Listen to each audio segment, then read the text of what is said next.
শেষ পর্যন্ত বুঝলাম তোমাকে পাওয়ার আশায় আমি শুধু নিজেকেই হারিয়ে ফেলেছিলাম। সেদিন আলমারি গোছাতে গিয়ে একটা পুরনো বাসের টিকিট খুঁজে পেলাম।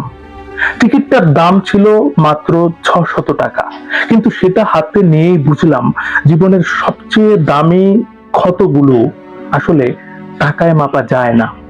টিকিটটা ছিল সেই দিনের, যেদিন শুধু তোমার সঙ্গে ১০ মিনিট দেখা করার জন্য প্রায় ৪ ঘন্টা পথ পাড়ি দিয়েছিলাম। তুমি এসেছিলে, বসেছিলে, হেসেছিলে, কিন্তু পুরো সময়টাই যেন অন্য কোথাও ছিলে। বিদায় নেওয়ার সময় শুধু বলেছিলে, আচ্ছা, পরে দেখা হবে। সেই পরে আর কোনো দিন আসেনি।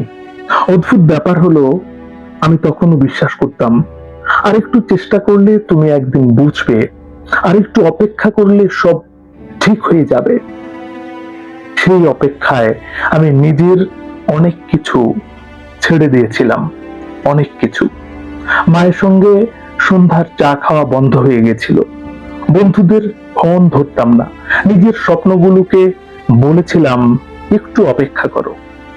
কিন্তু স্বপ্ন অপেক্ষা করতে জানে না। একদিন হঠাৎ সোশ্যাল মিডিয়ায় দেখলাম তুমি অন্য কারো হাত ধরে নতুন জীবন শুরু করেছ। ছবিটা দেখে একদম কাঁদিনি, শুধু নিজের ঘরটার দিকে তাকিয়েছিলাম। টেবিলের উপর অসমাপ্ত একটা বই, কোনায় ধুলো জমা গিটার, আর আয়নায় এমন একজন মানুষ যে গত ২ বছরে নিজের জন্য একদিনও বাঁচেনি।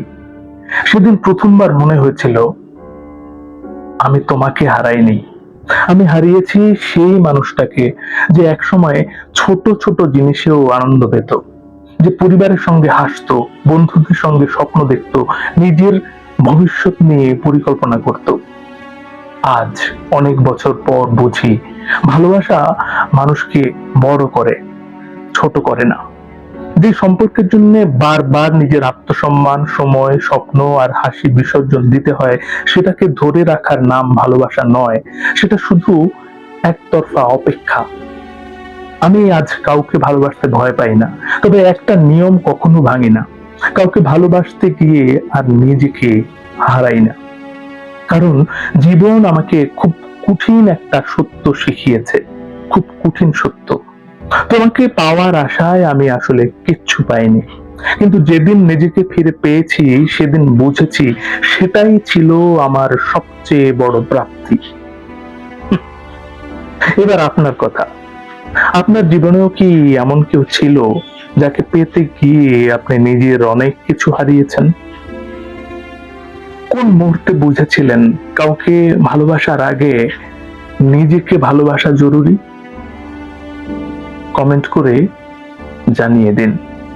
আমি নিজেকে আরেকটু ভালোভাবে গোছাতে পারবো হয়তো আপনার কমেন্ট পড়ে, কিংবা অন্য কেউ নিজেকে গোছাতে পারবে আপনার কমেন্টে, আপনার কমেন্ট পড়ে।